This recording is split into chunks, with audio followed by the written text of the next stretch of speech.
एक स्कूल की तरफ से एसपी साहब को एज ए चीफ गेस्ट के रूप में इनवाइट किया गया था। एसपी साहब अपनी टीम के साथ उस स्कूल में पहुंचते हैं और वहां पर जाकर जो स्कूल के माध्यम से जो बच्चे प्रोग्राम कर रहे थे, बड़े ध्यानपूर्वक उन प्रोग्रामों को देखते हैं। देखने के बाद वहां पे जो छोटे छोटे बच्चे होते हैं उन बच्चों से बात करने लगते हैं। तभी उसी बीच में एक 8 साल की लड़की होती है। वह एसपी साहब से कहती है कि आप हमारे पति हैं। जैसे ये शब्द बोलती है वैसे सभी बच्चे और एसपी साहब ठठाके लगाकर हंसने लगते हैं। मेरे दोस्तों, यह पुनर्जन्म की कहानी है और इस कहानी में आगे होता क्या है जब आप सुनेंगे तो दोस्तों आप बिल्कुल ही अपनी भावनाओं में डूब जाएंगे। मेरे दोस्तों, बहुत ही रोचक कहानी है। इस कहानी को अंत तक जरूर सुनें और जो लोग चैनल पर पहली बार आए हैं तो चैनल को सब्सक्राइब और वीडियो को लाइक कर दीजिए और प्यारा सा कमेंट कर दीजिए ताकि मेरा हौसला बढ़ता रहे। तो चलिए शुरू करते हैं इस कहानी के बारे में विस्तार से। दोस्तों, एसपी साहब का नाम आदित्य प्रताप सिंह था। वे एक ईमानदार और कड़क पुलिस अधिकारी थे। एक दिन वे शहर के एक प्रतिष्ठित स्कूल में वार्षिक समारोह में मुख्य अतिथि के रूप में आमंत्रित किए गए। स्कूल में उनका भव्य स्वागत किया गया। बच्चों ने सांस्कृतिक कार्यक्रम प्रस्तुत किया। कार्यक्रम समाप्त होने के बाद आदित्य बच्चों से बातचीत करने लगे। तभी एक नन्ही सी बच्ची उनके पास आई और मासूमियत से बोली, तुम मेरे पति हो। आदित्य चौंक गए। उन्होंने हंसते हुए कहा, बेटी ये तुम क्या कह रही हो? लेकिन बच्ची की आंखों में आत्मविश्वास था। वह बोली, हाँ मैं सच कह रही हूँ। मेरा नाम रानी था। मेरी और आपकी शादी पिछले जन्म में हुई थी। तुम मुझे भूल गए हो पर मैं नहीं भूली हूँ। आदित्य की हंसी एक पल में गायब हो गई। पूरे हाल में सन्नाटा छा गया। स्कूल के शिक्षक और अन्य अधिकारी भी हैरान थे। आदित्य ने बच्ची से पूछा, तुम यह सब कैसे जानती हो? तब बच्ची ने उत्तर दिया, तुम्हारा नाम पिछले जन्म में समर था और हमारी शादी राजस्थान के एक छोटे से गांव में हुई थी। हमारी शादी के कुछ साल बाद ही तुम्हारा एक सड़क दुर्घटना में देहांत हो गया था। उसके बाद मैंने भी सदमे में अपनी जान दे दी।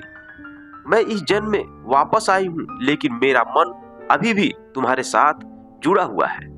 आदित्य सकते में आ गए। उन्हें अचानक कुछ धुंधली यादें आने लगी। वे सोच में पड़ गए, क्या यह सच हो सकता है? उन्होंने बच्ची से और भी प्रश्न पूछे। बच्ची ने उनके हर सवाल का सटीक उत्तर दिया। वह उन घटनाओं का वर्णन कर रही थी जो आदित्य ने कभी किसी को नहीं बताई थी। आदित्य और रानी का बचपन राजस्थान के एक ही गांव में बीता था। दोनों पड़ोसी थे और बचपन से ही एक दूसरे के साथ खेलते पढ़ते और गांव की गलियों में घूमते थे। रानी शरारती थी, हमेशा किसी न किसी मस्ती में लगी रहती थी, जबकि आदित्य शांत और गंभीर स्वभाव का था। लेकिन दोनों की दोस्ती बचपन से बेहद गहरी थी। रानी अक्सर आदित्य को परेशान करती थी। कभी उसकी किताबें छुपा देती तो कभी उसकी पेंसिल तोड़ देती थी। लेकिन जब भी कोई आदित्य को परेशान करता तो रानी हमेशा उसकी ढाल बन जाती थी। धीरे धीरे दोनों बड़े हुए और उनकी दोस्ती प्यार में बदल गई। गांव के मेले में वे एक साथ जाते, पेड़ों की छांव में बैठकर घंटों बातें करते और नदी के किनारे बैठकर अपने भविष्य के सपने देखा करते थे। आदित्य का सपना था कि वो बड़ा होकर गांव की सेवा करेगा और रानी चाहती थी कि वो हमेशा उसके साथ रहे। जब वे बड़े हुए तो उनके घर वालों ने उनकी शादी तय कर दी। दोनों की शादी धूमधाम से हो गई और शादी के बाद भी उनका प्यार वैसा ही बना रहा, बल्कि और गहरा हो गया। वे एक दूसरे के बिना रह नहीं सकते थे।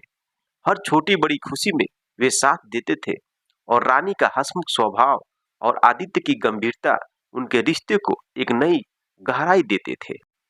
लेकिन उनकी खुशियां ज्यादा दिनों तक टिक नहीं पाई। एक दिन आदित्य यानी कि समर शहर में किसी काम से गया था। तभी उसकी गाड़ी का भयानक एक्सीडेंट हो गया। जब यह घटना खबर रानी को मिली तो वो अंदर से टूट गई। वह समर के बिना खुद को अधूरा महसूस करने लगी। कुछ महीनों के भीतर ही उसने अपनी भी जान दे दी। दोस्तों, आदित्य को यह सब यकीन होने लगा कि यह कोई साधारण बच्ची नहीं थी। वे अपने अतीत की गहराई में डूबते चले गए। उन्होंने बच्ची के माता पिता से अनुमति लेकर उसे अपने साथ राजस्थान के उस गांव में ले जाने का निर्णय लिया जहां का जिक्र उसने किया था। वहां पहुंचती ही बच्ची रास्ता बताई और सीधे उस पुराने घर के पास ले गई जहां आदित्य यानी कि समर और वह रानी साथ में रहते थे। बच्ची ने घर की हर चीज को पहचानना शुरू कर दिया। उसने वहां रखी पुरानी तस्वीरों वस्तुओं को भी पहचान लिया। यह देखकर गांव वाले भी हैरान हो गए। कुछ बुजुर्गों को समर और रानी की कहानी याद थी। वो बोले, यह चमत्कार ही है, यह बच्ची सच कह रही है। अब आदित्य के मन में सवाल उठने लगा, क्या पुनर्जन्म वास्तव में होता है? क्या यह बच्ची सचमुच उनकी पत्नी थी? अगर हाँ, तो अब आगे क्या होगा? आदित्य ने बच्ची को स्नेहपूर्वक देखा। वे समझ गए कि कुछ रिश्ते समय की सीमाओं से परे होते हैं। उन्होंने बच्ची के सिर पर हाथ फेरा और कहा, तुम हमेशा मेरी जिम्मेदारी रहोगी। इस जन्म में मैं तुम्हारा पति नहीं, बल्कि एक संरक्षक बनकर तुम्हारी रक्षा करूंगा। इस प्रकार दोस्तों, पुनर्जन्म की यह अनोखी यात्रा सभी के लिए एक अद्भुत रहस्य बन गई। मेरे दोस्तों, क्या आप इस चीज को मानते हैं कि पुनर्जन्म की जो कहानी है वाकई में सही होती है? ऐसा बहुत लोगों के मुंह से सुना गया है, बहुत लोगों के माध्यम से देखा गया है कि लोग इस जन्म में पिछले जन्म के बारे में लोग एक दूसरे को बताने लगते हैं। कुछ लोगों के याद होता है। क्या वास्तविकता है, क्या सही है, क्या गलत है, यह मैं नहीं जानता।